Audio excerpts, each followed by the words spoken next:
je fais une conf. Non. Ah, he's there. He's coming. Michael, come here. He's there. Oh, hey.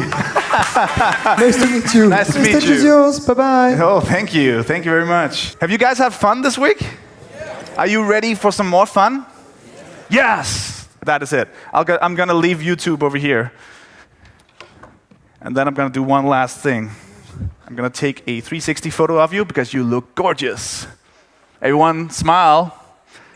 Another one. Yes. Big smiles. Woo! Cool. Okay. My mom's going to love that. Okay. Great.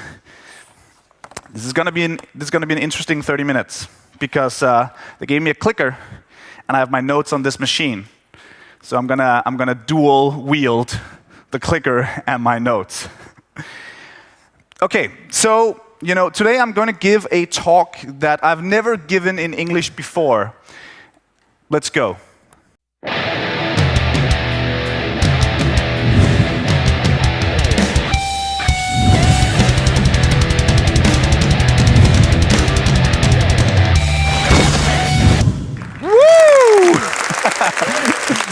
Yes.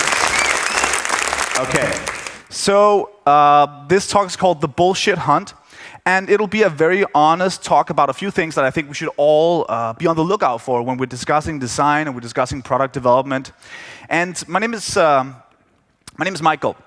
And before we start hunting, I think it's important that you know a little bit more about me because it's hard for you to believe me if I don't show you some credentials. So first of all, my Twitter handle is Flarup, that's my last name. So if I say anything clever up here, or if you take some wonderful pictures of me, be sure to tweet them. That's also where you can reach me after this talk. If you have questions, comments, anything.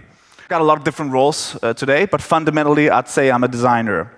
And I run a couple of companies and initiatives. One is Pixel Resort, where I've been freelancing for the past 10 years. And I do conferences and events and generally sort of try to strengthen the local design community in Denmark. I'm from Copenhagen. And sometimes I am invited to speak at conferences like this one about the many fun things that I get to do. And my biggest passion is really trying to inspire other people to make things. So, I say yes to most of those opportunities. And I've co-founded a product company called Robocab, Product Studio. It's been some amazing years where I've gotten to build a team, I've gotten to collaborate with some amazing people, and just been on some amazing adventures.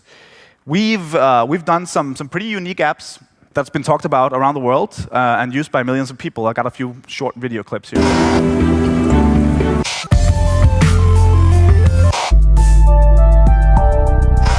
So, and through many of these apps, I've grown as an interface designer and a product designer, and I've been involved in almost every aspect of the creative work.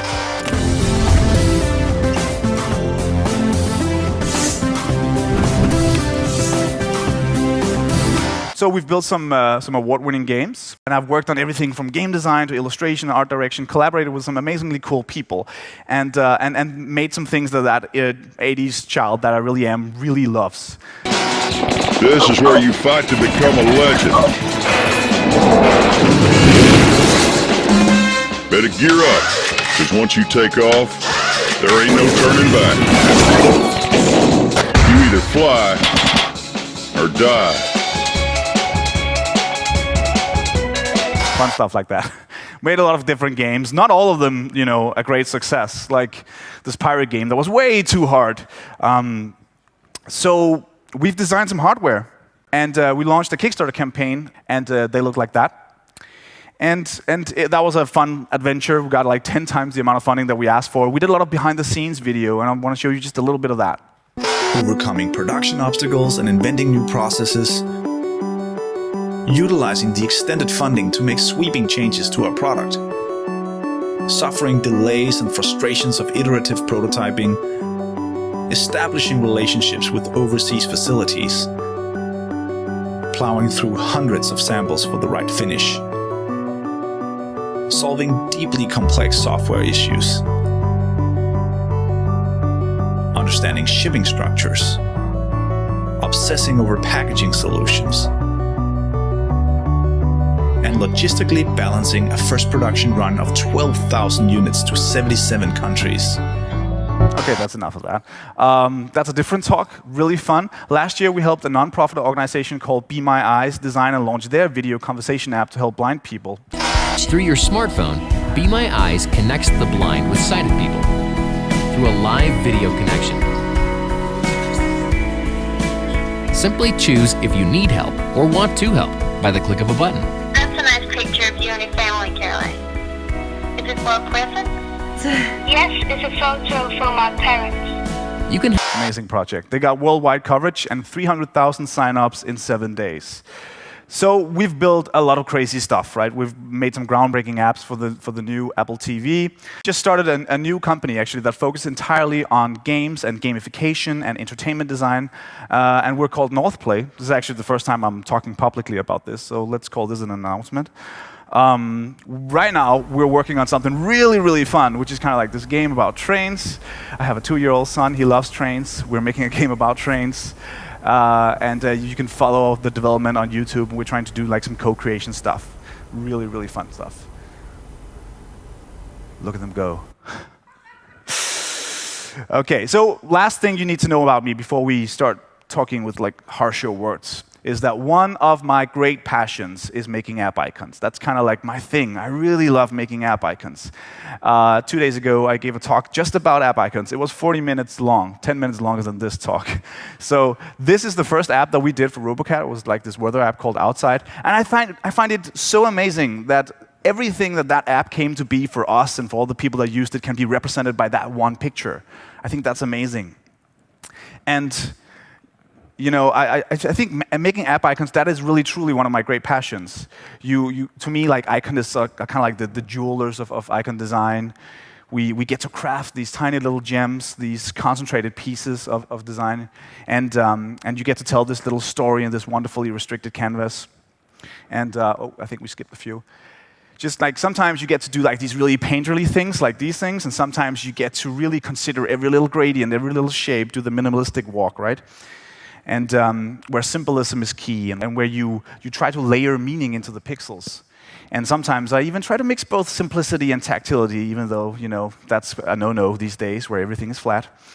And sometimes we just play around with it for fun. We don't need to talk about that one. And sometimes I make icons just for fun. You know, just because I think it's fun to play around with the restrictions, like icons here that I made for this project called App Icon Wars. And you know, just playing around with rendering, doing fun stuff in Photoshop. So you know, in short, I love making icons. And what I'm trying to say is that I've worked on a lot of products, both of my own and for clients around the world. I sat down and tried to do the numbers. And it's probably around 200 apps reaching more than 50 million users. Not all of them have been successes, mind you, like failures and successes, and we've learned a lot. I love making products. I love making great products, right? I'm telling you all this because despite of all of that, I've sat in so many meeting rooms and listened to a lot of bullshit. Design is many things, and there are a lot of people practicing design and development, and it's a minefield of bullshit. I'm sure you've all encountered bullshit in the design and development process, right? I mean, it's all around us, and there's simply so many misconceptions, so many misunderstandings around terms and processes. There's no other industry where you really need to have a fine-tuned bullshit radar on all the time. So there's so much hot air on all sides of the table that it can actually be really hard to buy or sell design and development services. And you know what? I think that's a shame, because design is fantastic. It's the difference between like a bad and a great product. So it must be everyone's responsibility to hunt some of this bullshit. You know, to say stop when we hear it in the meeting rooms, when we sit in front of someone who's, you know, repeating some bullshit. To be critical of all that nonsense. And look, usually, and you can look this up on the internet, I usually give these very positive and inspiring talks that makes people want to start things and aims to fill people with the enthusiasm about the creative process. But today, and with the risk of sounding like an angry old man, I've chosen like a few things that I'd like to call bullshit on. It's 3 things that will give us sort of the opportunity to talk about some bigger issues.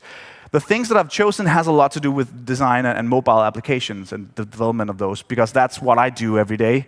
But even though you might not be involved in those things, don't fall asleep, because I still think that there'll be some truths in there. Are you guys ready? Yeah.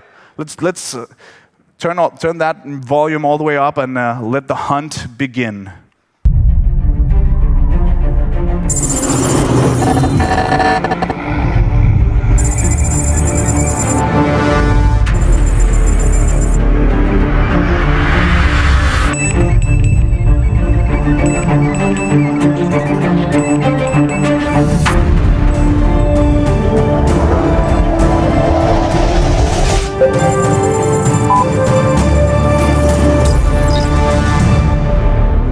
Found some bullshit.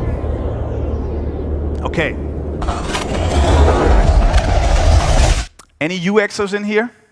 Can I get some light in the audience? Because I might be about to offend some people. Okay, possibly we're, thank you, there was a few hands. I might be offending like a whole segment of the design industry here. UX is a bullshit and dangerous term. It's being grossly misused across the world.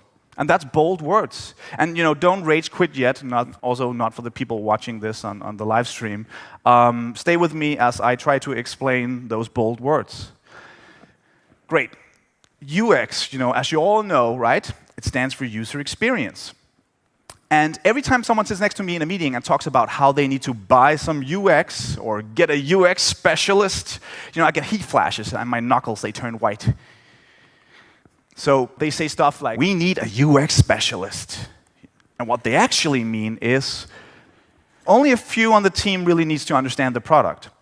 Look, there is obviously nothing wrong with the term user experience, right? The user experience is a great thing to talk about. The problem arises when it becomes a step in a process, the responsibility of a single person or a few people. The user experience shouldn't be just one person's domain. Everyone on the entire team, from the developer to the designer to the project manager to the goddamn client, needs to be on the ball when it comes to user experience. And the problem is compounded because UX is a term that is interpreted widely different. Ask people around after this. Go and ask some people, what is UX and when do you apply it in the process? You will get 5 different answers, right? Is it wireframes? Like, to a lot of people, it means wireframes. UX is wireframes, right? How the product is structured and how it flows. There's thousands of people in the world right now with UX designer as the job title, and they spend a lot of time in OmniGraffle, drawing lines, basically. It's not wireframes, right? I mean, obviously, the cohesiveness and overall structure of an app is super important. It's an important part of how the user experiences a product, but UX can't possibly only be related to low-fidelity prototypes, right? Okay, wait, great, I got it now, right? It's UI, right? UX is UI. Like, to a lot of people, they think that the bulk of UX has to do with the user interface. They're wrong. Okay, wait, okay, I got it. Let's ask the internet. The internet knows everything. If you Google UX, you'll find some very helpful diagrams like this one trying to explain, what UX is. I love this one. This is my favorite one. In this case, it's obviously the intersection between prototyping, business analysis, and visual design development, whatever that is. Do you know what this is? Do you know what it is? It's bullshit. It's bullshit. That's what it is. Thank you. Great. That's a good sound. Okay, fantastic. Why is it bullshit though, right? So UX is shit because the term is confusing. And it means something different to many different people. People simply don't know what they're talking about when they're buying and selling it. And around a confusion like that drops a lot of bullshit. Like a whole army of people calling themselves UXers, right? When they really should be calling themselves designers. Just designers. If you make something, you're designing something, right? You're designing. There's no need to proliferate the already countless of useless job titles that we all have. I've had them myself. They're all explaining that simple thing. You're a designer. Great. UX is shit because it's dangerous to assign responsibility of the user experience to a single person. Everyone on the team should work with the user experience. User experience is everything. It's not something you do before you design. It's not some defined step in the process of making things. The output of every single person involved in making the thing is impacting the user experience. And you know what happens when you delegate responsibility like that in a team? It often means that the rest of the team involved, they don't think much about it because someone else is in charge of the user experience. Now I can just take care of my own little thing here. And that is not how you make good products. That is actually pretty much the recipe on how you make mediocre products. So user experience is not a point in the process. It's not a checklist item to be checked off. It is the goddamn whole point of making something. So let's stop throwing the term around so casually. Make sure that everyone knows what you're talking about and make sure that it follows the whole process. And stop calling yourself UXers, right? I mean, you're designers, for crying out loud. You know what, I'm gonna try something. Let's do a Mike Montieri on this. So when I say a job title, we need to get these jackets off for this thing. When I say a job title, you say, fuck that, I'm a designer. Can we get some light on them? Are you guys ready? UXer. Fuck that, I'm a designer. We'll try again. UX designer. That's good. We're continuing down the list. UX specialist. Fuck that, I'm a designer. UX design consultant. Fuck that, I'm a designer. Right? This is gonna be good. Senior experience architect. Fuck that, I'm a designer. Right? Chief Officer Experience Evangelist. Fuck that, I'm a designer. There's so many of these things out there. You get it now, right? Good. There's obviously a lot of other bullshit out there. Let's see.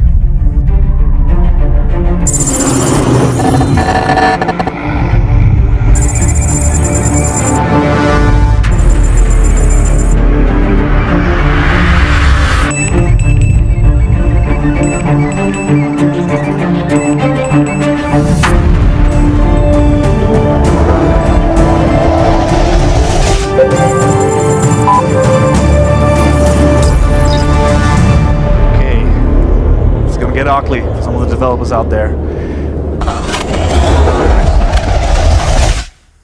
Great. So I hear things like, we can build a cheaper cross-platform solution. And what they're really saying is, quality, user experience, and maintenance isn't really very important. It has to be easy for us, and it needs to be cheap. So I want to just clarify, because cross-platform today means a lot of different things. We're working in Unity. It cross-platforms perfectly.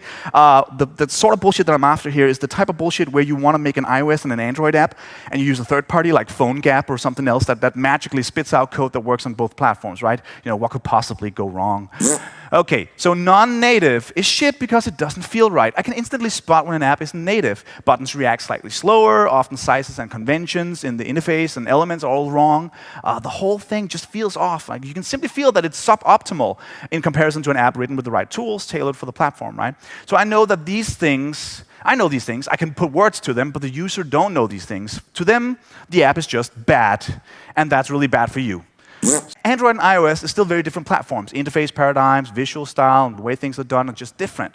So when you make one code base and you deploy it for multiple platforms, those platform-specific thoughtfulness, that often goes out the window. You're simply not respecting the user on that individual platform, and you're serving up the same plain soup to both. So your users, they chose one platform for a reason. And if you're disregarding that choice by serving up interface convention for from iOS to an Android device, for example, or vice versa, you're essentially giving the users the middle finger for not caring about their choice.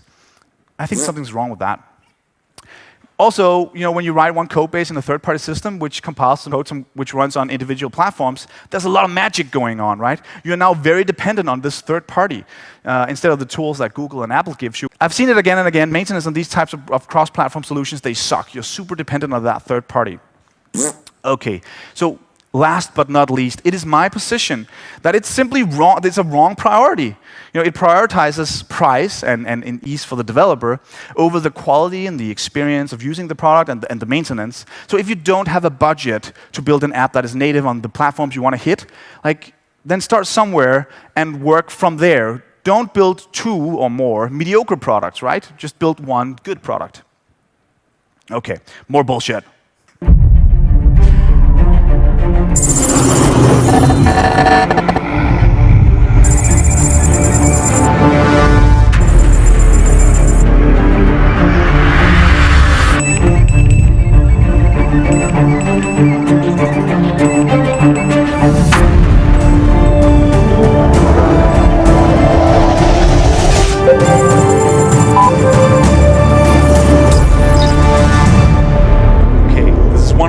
ultimate pet peeves. Okay, design as an afterthought, right? I have countless of times received an email or sat in a meeting room and someone says something along the line of, we have an app, can you make some design for it? And what that actually means is we have completely misunderstood what design is. You know, can't you just make something pretty? Yeah, thank you.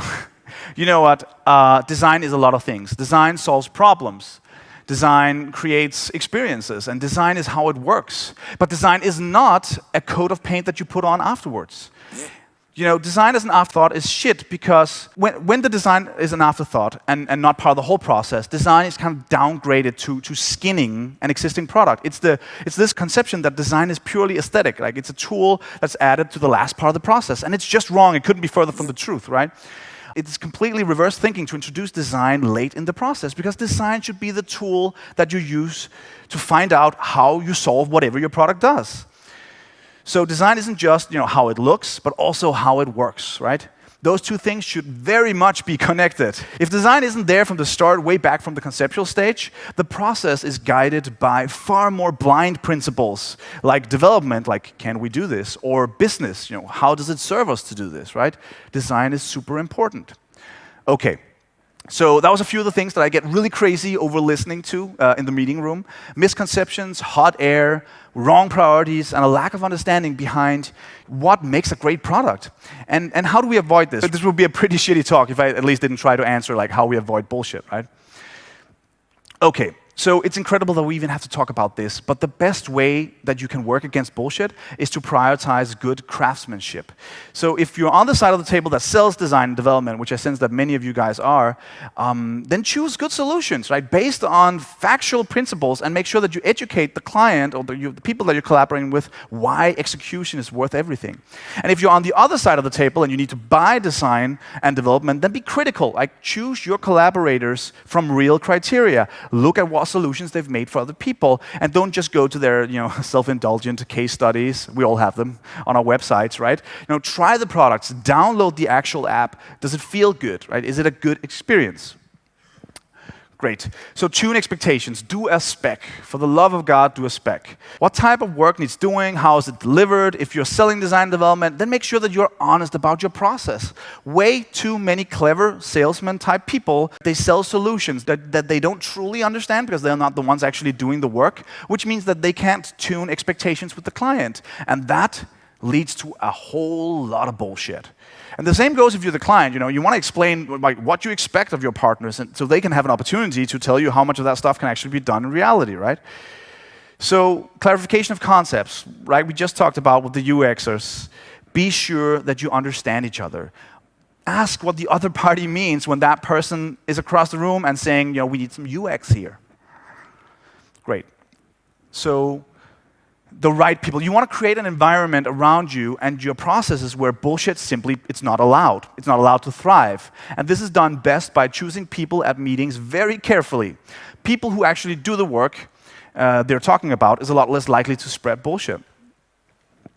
Be honest, right? If you're selling design and development, then cut back on the hot air, the buzzwords, all the things that are kind of hard to understand, and tell it straight. Like, it isn't rocket science, right? We're making things and it's awesome. Explain exactly what the client can expect and how your process works. The less time you spend on all that fluff, the more time you can spend on actually executing on the product. At the end of the day, great execution speaks for itself. Is the product made with love, with respect for the platform and for the users? Did you spend time on both the details and the big picture? Bullshit occurs when people, they don't really know what they're talking about, right? And it's not necessarily evil. Bullshit doesn't have to be evil. People do it in good intention. But it is therefore poison to bullshit when someone or something is actually being executed on. Like the hot air, it disappears when people that sits around the table has experience with building things and when words actually turn into action. Proper execution is like the anti-bullshit. Okay, So design is amazing, and it can be a wonderful adventure to make products. I feel like it's everyone's responsibility to keep the meeting rooms free of bullshit. It's your responsibility too. When you go out after this conference and you sit in those meeting rooms, call bullshit. If someone says something that's wrong, something that's misunderstood, and no matter which side of the table you're on, ask if something seems unclear or undefined. And the more often we get to repeat this stuff, bullshit, like the more power it gets, and the more it keeps us from focusing on what's really important in the process. So bullshit isn't just annoying, right? It costs time, it costs money, and in many cases it leads to bad products. So let's do like a common effort to prioritize good craftsmanship. Let's prioritize honesty. Let's prioritize transparency. Like, let's be critical and not just repeat things that are said to us when you're talking about these terms and these processes. I promise you, it will pay off for both you guys and your users. Good hunting.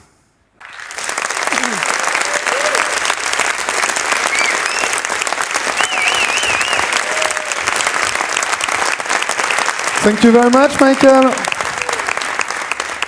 Thank you for coming. You can find more about me here on my brand new YouTube channel, where this video probably will show up someday. Thank you so much for coming. Of course.